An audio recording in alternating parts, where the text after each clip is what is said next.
and final speakers. From the opposition, the fourth speaker, Daniel Minchin. Hear ye. I'm Daniel Minchin and I'll be summarising for the opposition, with the motion being teachers that have a relationship with consenting people over the age of 16 should be sent to prison. Firstly, I'd like to start with some rebuttal. So, Ms Mileska, you're saying that the teachers wouldn't be able to have a long sentence in prison. Would that do justice? Would it do justice with them having a short sentence which won't have a long time to reflect on what they've done? And Mr Barton, I've got one thing to say to you. Would you be putting students in jail if they started the relationship? If the students started the relationship, not the teachers, that they're over 16, they have a right to be sent to jail. Would they be sent to jail, or would the teachers still be sent to jail because of their age being older? And then finally, Miss Masters, it's a student's decision to consent with a teacher. It's all about equal rights in this world. We've got to make sure that the children and even the babies have a right to say what they want. It might not have the incentive that the teachers are overpowering just because of the job they're in, the age they are. We have to all make a decision and we have to say something about ourselves as well.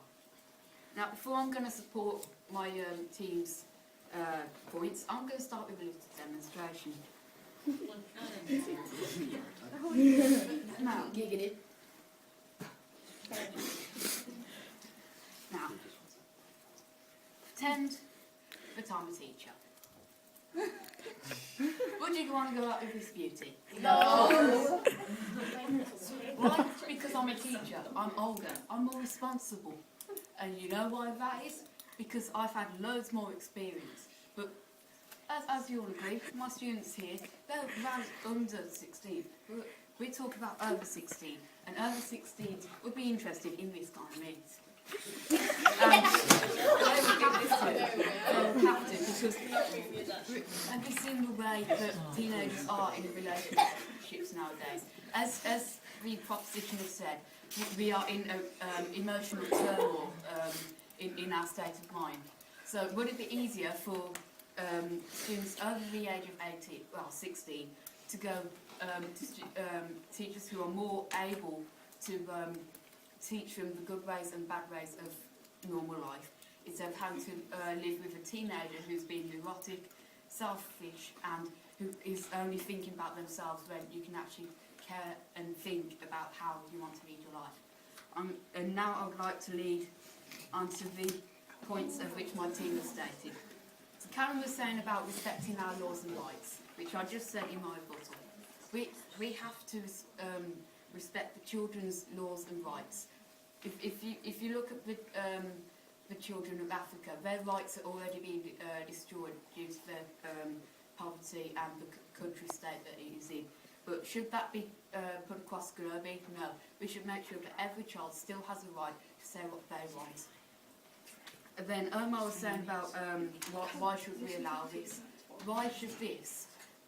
Why should we be sent to jail if the teachers are consented? And unfortunately, I do not have enough time. But Samir, the judge, please accept our team's speeches because we are the right ones who should be saying about the law. Thank you. With the cherry on top, fourth speaker, Miss Lusker. Okay, hello, my name is Miss Luscombe and I am going to be the summary speaker for our team today. Okay, I'm going to start with a bit of rebuttal. Firstly, Callum, you said that it was all about consent and the fact that an over 16 is a legal adult. That means that, as you quote, in the eyes of the law, they are legally an adult. What about in the eyes of their parents? How do you think they would feel if they knew that a teacher was in a relationship with their child, the one that they had brought up from the age of nothing to now? Would they still think that it is therefore acceptable for them to not go to prison for that? Just because they are over 16 rather than under 16, that should not make any difference to whether this is right or wrong. Omar. I'm on a roll. Okay. You said that there should be an alternative punishment to prison. What is that alternative punishment exactly? Prison is the legal punishment in this country. That is how we work under the law. So therefore, there isn't really another punishment that is going to replace prison as that for a teacher if they are doing what I think is a completely wrongdoing. And Chris, Yes. clogging up jails, it doesn't stop. Whether they are going to cope in jail or not, they have still done something wrong. There is a right, there is a wrong. Teachers should not have relationships with pupils, whether that is under or over 16. Therefore, whether they fell in love, rah-de-rah, you can't stop love, it doesn't matter. Love, oh, well, it's uncontrollable. It is controllable. If I fell in love with a murderer, right, they're still a murderer. I would know that that would in the end hurt me, so therefore I would stop myself from feeling that way, or at least I would feel that way, but I would not do anything about it. Just because you feel a certain way doesn't mean that you make the action. Okay? The same as in school, if you get angry, it doesn't necessarily mean to say you need to punch that person out. You have to use your brain, think, and your feelings do not dictate your actions. That is how life works and how people should control themselves. Okay, so to sum up all of my team's points, Miss Malewska was talking about how it is actually a disorder, okay? This kind of thing is a disorder and teachers therefore should be rehabilitated for it after serving a prison sentence for the mere fact that it is wrong. That does not mean that they will ever go into a school again, it does not mean that they will ever work as a teacher again, but it does mean that they are getting the help that they deserve for their disorder. Mr Barton was talking about how it is a student-teacher relationship and that it is still an adult and a child situation. Whether they are under 16 or over 16, they are still emotionally fragile. They are not necessarily the same person emotionally as they would be at 22, 23 and above. Okay? They have still got an emotional vulnerability about them and they can still therefore be influenced. Just because they are consenting, how are they consenting? They might not be completely consenting under their own free will. There might be psychological and emotional issues that the teacher is putting upon them that is making them think that they are in love when actually they are not. Okay? And Miss Masters was talking about how the teacher has to make a decision. It is their position of responsibility. They are therefore responsible for all of those children in that classroom. That means that if they are choosing to have a relationship with one of them, how is that affecting the others? That is where it is not fair and that is where it is wrong. So therefore, you cannot say that just because they have flicked a switch and now they are 16 or they've had a 16th birthday, that their emotional well-being is above and beyond what they were before they were 16. That is not fair.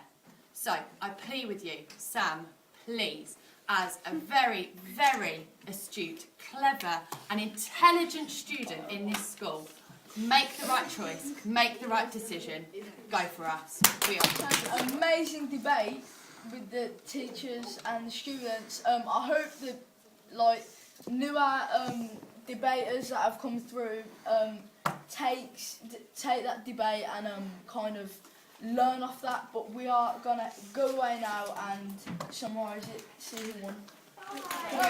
We have come to a conclusion, and the winners are...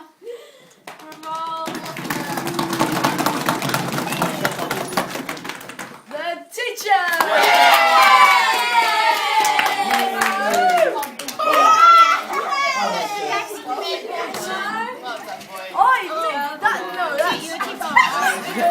I'm hoping.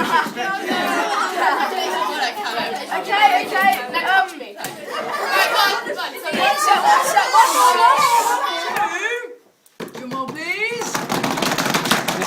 It's Lusker! Stop bribing him!